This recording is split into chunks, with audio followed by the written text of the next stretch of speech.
Well, good morning. Welcome back to our series on Renew. And I was thinking this week, and if you watch TV, you run into commercials all the time, and I've gotten good at avoiding them by pre-recording things and all of that. But there's one commercial that I tend to stop and watch, even though I could skip it.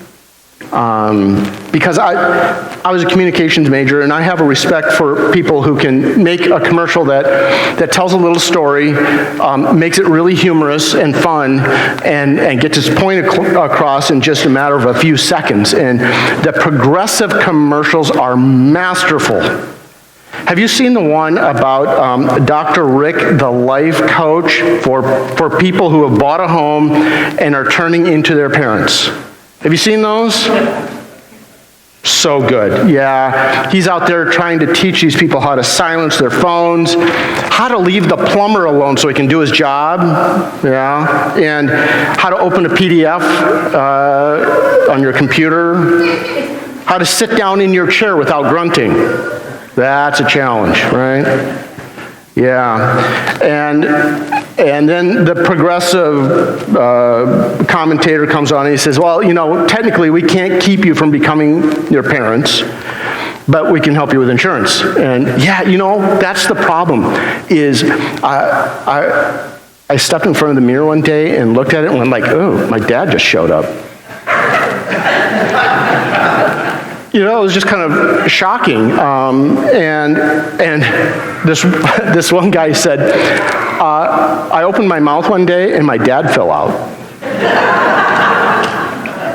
Yeah. So, kids, I'm warning you, you can make fun of us now, but someday you're gonna be us, and we're gonna laugh. Yeah. But you know what? That's not necessarily a bad thing. I'm proud to say I like being kind of like my dad. He was a man of honor. He is a man of honor. He stands for what is good and right, and he lived a life pleasing to God, and he continues that legacy. And we're going to pick up on where we are with the Renew series. We're in Ephesians chapter 6, starting at verse 1. We're going to be talking about parents and kids. And in these verses, we're going to understand how we can live the renewed life as a family, and how we can pass it along to our kids. And so, again, this whole Renew series is just us walking through the book of Ephesians and picking it apart and really looking at what it means to live the renewed life, because the Apostle Paul first describes what it is in the first half of Ephesians, and then in the second half he tells us how to live that renewed life. And we're going to continue today. And so, kids, here's the deal. This is one of those sermons that's actually for you. That doesn't happen very often. And so I'm going to be preaching, and some of it is for you. Look at the excitement in their eyes. Some of them even stopped coloring for just a second. There, okay. So this is Ephesians chapter 6. We're going to start at verse 1. Let's read it. It says, "Children, obey your parents in the Lord, for this is right. Honor your father and mother, which is the first commandment with a promise, so that it may go well with you and that you may enjoy a long life on the earth.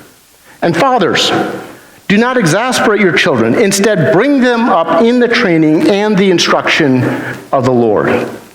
Okay, kids, we're going to start with you. Are you ready? Obey your parents. Got it? Yeah.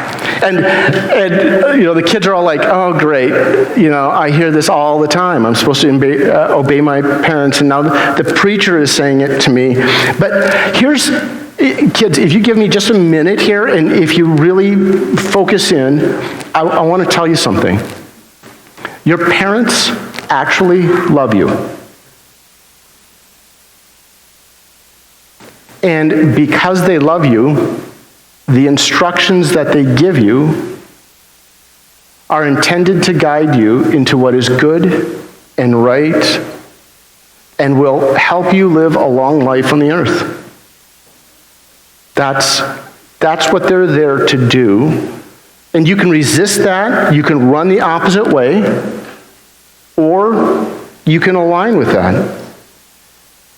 Yeah, I know it's hard because they give you chores, and I know that they tell you not to do this, and you have to do that, and they have all these rules and limits that your friends don't have to live by, and you go like, well, my friend down the road, they don't have to live by these rules. Yeah? But because your parents have been trained to follow God, they're probably going to be different rules than your friends have. It's just how it is. Because they love you and they know the ramifications of how you live are going to affect you the rest of your life. And so it may seem all unnecessary and unfair to have your parents telling you to do this and not do that. But just consider the fact that if they really love you, they're really trying to protect you and they're really trying to guide you. And, let me use my own kids to explain. So these are my three boys. This was taken about 4 or 5 years ago. My son on the left, he's the oldest. That's Benjamin. It's his birthday today. Jacob is in the center. He's my youngest. And Peter is closest to me, and he's the middle child, the one that never gets noticed, that whole thing. And, as when each of those boys were born, I held these little tiny people. They're not so little and tiny anymore. But I held these little tiny people in my hands, and they were absolutely helpless. And kids, I'm telling you that because at one point, you were that little tiny person in your parents' hand. And I remember having this, especially Ben, this is the first child, and Peggy and I, Peggy had Ben, and they put us in the car. They made sure that the infant seat was locked in correctly, and we strapped him in, and Peggy and I climbed in the car, and we drove away, and Peggy turned to me, and she said, "They're letting us take him home." What kind of crazy people are they? Because you feel so inadequate. And yet, there's this sense of commitment. I have to protect this little life. And so kids, here's what happens to us is you start absolutely helpless. We have to put the food in, and we have to clean up what comes out. Amen. Right? And what comes out is not pretty. And then you kids, you get a little older and you start doing some things yourself. But in our heads, we're thinking like we still have to put everything in and we still have to clean everything up. And so as you grow older, we have to keep adjusting to where you're at. And we have to somehow figure out what's best for you and how much responsibility to give you and how much we have to take responsibility for you. And I will tell you that's a challenge because it keeps changing. And so just keep in mind that we're adjusting just like you are.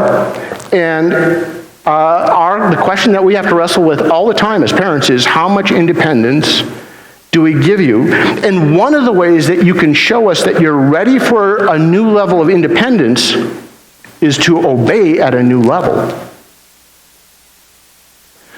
Because unless you obey us, we can't hand you those responsibilities. My dad handed me keys to all the vehicles when I took my driver's test and passed. And my dad said, you can take any vehicle at any time until the day you abuse them.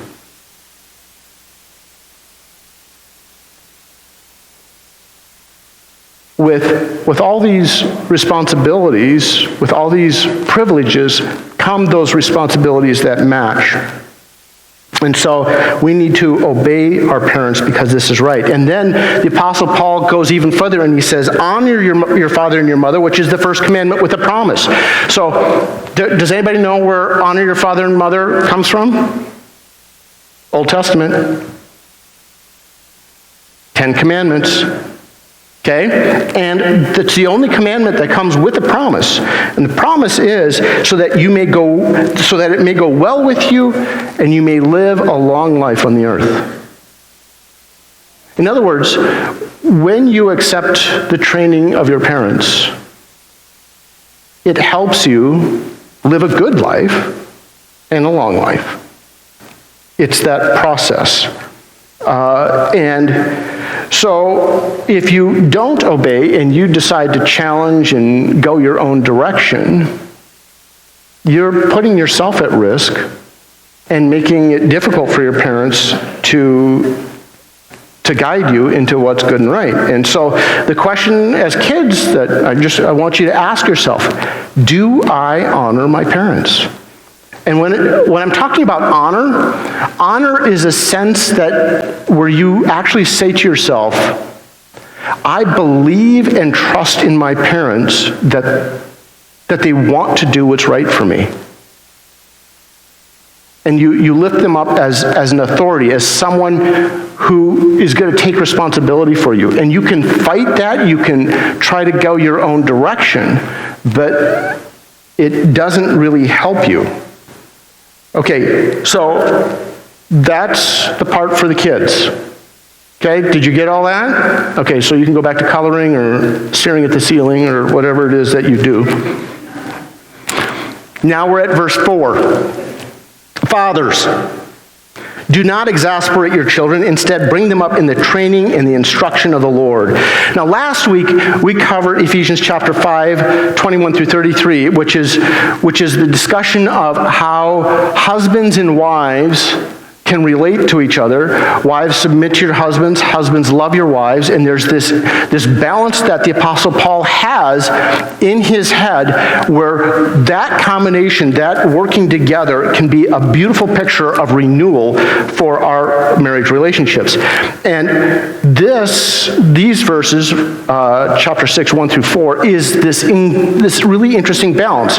Children are to obey their parents, but fathers are to not exasperate their children, because we can do that. And the Apostle Paul focuses in specifically on fathers, and I think there's two reasons why. Number one, in that day, fathers were king of the castle. Whatever they said goes. And it didn't matter how old their children were, fathers had absolute control of their child. In fact, at any point, a father could say, I don't want my child anymore, and could put his child to death, and no one would bat an eye. By the way, kids, if your parents ever said, I brought you into this world, and I can take you out, if you lived as a Roman, that was actually true. Yeah. And there's a second aspect to it. The second reason that that this is specifically targeted to men, is that men tend to show love and feel loved through honor. And so what fathers can do is they can demand honor and obedience and become oppressive to the point where they exasperate their children. Where their children are just frustrated. And because they're frustrated, instead of guiding their child towards Christ, they're actually driving them away from Christ. All because of their demands. And so as men, it's our job. We're considered head of the home. We're the ones who are responsible to make sure the home is running well. That is our job. And as part of that, we have to be the type of men who don't exasperate our child, but then the other aspect of it is that we don't fail to guide our children. Because sometimes what we do is we delegate the children to the wife, and we go off to go do other things. And I would say that out of everything, that That's a real struggle that's happening in our society today. And so, guys, here's what I want you to ask yourself is, am I training and instructing my children in my home? And I'll tell you that out of all my parenting, that's my greatest disappointment with myself, is that I kind of delegated the kids to Peggy. I had lots of meetings in the evening with church, and I would come home and I was tired, and we were able to have Peggy be a stay-at-home mom through a good share of our children's life. And so I somewhat handed that all off to Peggy. And I'm really disappointed with myself in that. Now, the beautiful thing is that our children love and serve Jesus, but what happens a lot of times is when the man checks out of the home spiritually, the children check out of Christianity. Because they watch the father, who is head of the home. There's this instinct that children have that fathers are the head of the home. They set the trend, the spiritual trend of the home. And when the father checks out of spirituality, they say to themselves, spirituality, God, being engaged with Jesus, it's not important. If it was, my dad would do it. Now, obviously, as a pastor, I'm into connecting with Christ and loving Jesus, and our home was very geared that way. But I just wish that I would have spent more time reading Bible stories to the kids and sitting and talking about Jesus more on the off time. I just wish I would have done more of that. And so, if you're a dad who has kids at home, I just really encourage you to do that.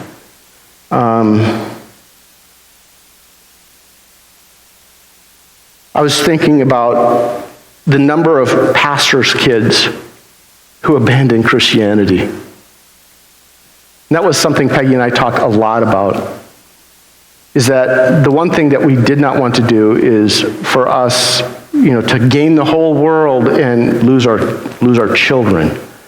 To have this wonderfully, maybe a big ministry, a big church, and have our kids so offended that they wouldn't love Jesus too. And so we made it a real point to stay the same type of people that people saw us be on Sunday morning, to be that way all week long. And what our children sometimes see in us is that on Sunday morning, we play that part of being spiritual and loving Jesus. And then we go home and they see a completely different side of us. And if you want your children to not follow, that is the perfect way to help your children not love Jesus.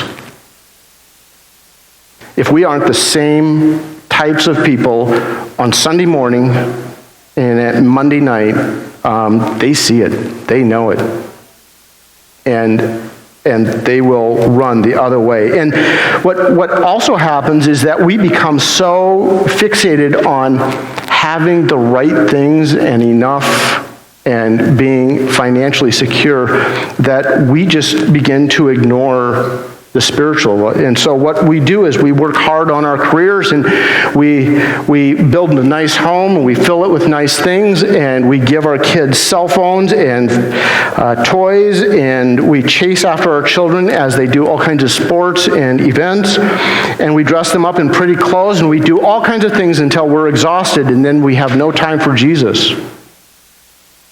And the one thing that is eternal in their life, we don't do. And we end up basically destroying everything that we're trying to create for them by giving them this beautiful, perfect life as far as physical things, and give them nothing spiritually. It was quite a number of years ago, and it was at a completely different church. This lady came into my office and plopped herself down and said, okay, I have this conundrum and I need to talk to you about it. And so she talked to me, and so this was her second marriage. It was his second marriage. So she had a 14-year-old boy. He had two boys that were like 8 and 10. And then they had been married for a while, and so they had a girl between them. And the difficulty that they were having is that they had two very different styles of parenting. He was rather structured, and he knew exactly what he wanted his children to do. And she was less structured. And they were kind of doing this where he was raising his boys, and she was raising her boy, kind of independent of each other. And he was extremely frustrated with her because, she would let her child go and play video games for hours and hours. And he wouldn't let his boys do that. They were to play outside, and they were to do chores, and so you had these two completely different parenting styles happening simultaneously, side by side, and it was difficult. And she's like, I don't know what to do because I don't like how he raises his kids, and he doesn't like how I raise my kids, and I don't know how to handle this. And in situations like this, I think back to the biblical guidelines of how to raise a family, and so what I did is I started with a question. I go, okay, your son is 14 years old right now. In 4 years, your son will be an adult, and he should be able to walk out the door and live as a fully functioning adult. If you continue to raise your child the same way that you are, will he be ready? And her eyes got really big. And she said, I never thought of that. And I said, your husband has. And she went back to the house and radically changed how she did things. And they were able to work together as a team from that point on and raise their children together with a sense of unity. Now, I'm going to go back to what we talked about last week. Ladies, you are awesome in the ability to sacrificially love others, but sometimes your tendency is to sacrificially give so much to your children that you don't prepare them for life after walking out the door. That can happen. And guys, because we see love as honor and structure, we can exasperate our children. We can be so heavy-handed and so demanding that we make life rough for our children. And what we do is, instead of guiding them and helping them grow up to be healthy, independent people, they become so resentful that they abandon everything Christian. And so there's these two tendencies that we have in the home. We have this tendency to, if in an extreme case, where we can pamper our children and not prepare them, or we can become so demanding that we destroy them. And when a husband and wife tag team together and do it well, they will pull each other into a natural balance that's both loving and nurturing and structured. And so men bring something different to the child's life than women do, naturally. And God created it that way so that we could work together as a team. So I'm trying to think of how to say this in a way please understand, I don't want to be offensive. I don't know how to put this, and so if this comes out offensive, I apologize, but will you please consider this? The only way this works is if wives are voluntarily submissive to their husbands. Because a husband cannot demand submission. If he does, it becomes dysfunctional instantly. It only works if the wife voluntarily submits to her husband, holds him up with honor in front of her children, so that her children will do the same. That is the only way it works. And it isn't that you are less, it is just the roles that we play in the family. The guys bring the structure, they can be demanding, and that needs to be held in check. And wives, you bring the love, and it can be soft, but again, when it's combined well, it becomes beautiful.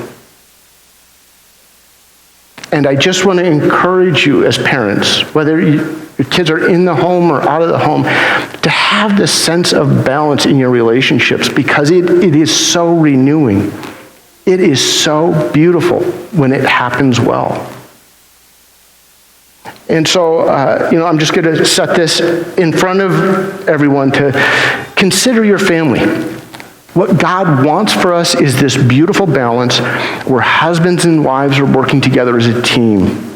And they love each other. They enjoy each other. They each bring their skills and their tendencies to the marriage in a positive way so that our children can see that and grow up in these healthy homes where they love Jesus and they love the balance that their parents bring into their lives.